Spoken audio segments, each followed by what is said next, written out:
Kızlarga men mындай bir özümde optum var da. Men 2 kızım var, misalsaç. Oşo kızlarıma daima subhanallah baldarıma ayta berem. Bu kız, buga beriş kerek. Kız, talaşpa, tiyişpe, neme kılba dep az misal oşondoy göndүрсөңүз, kızlarga отдельный бере берсеңер болот. Oşonda dagы кээ бирлер бар. Эмне үчүн кыздарга бере бересиз деп. Мен деп, эмне үчүн буга, эмне үчүн Фатима ошондой кылабыз дейт да. Мен бул балам ошондой эмерек көп сурайт.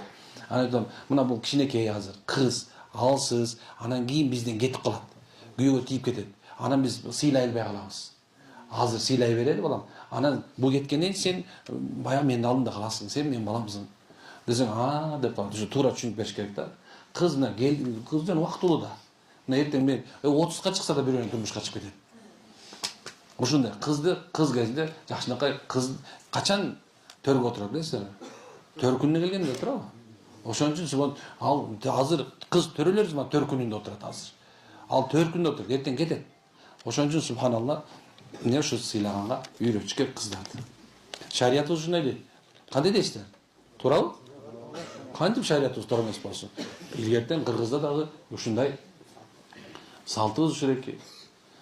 Мындай жанагындай бир аркасынан узатып атканда жанагындай бир эмне кошулат?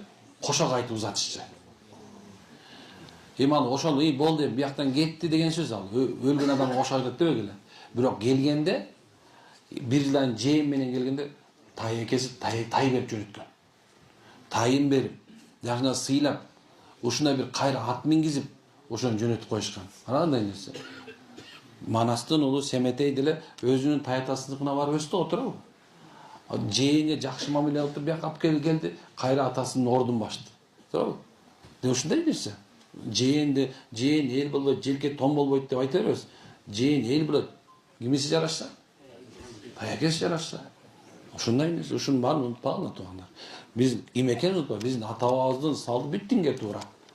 Бүт динге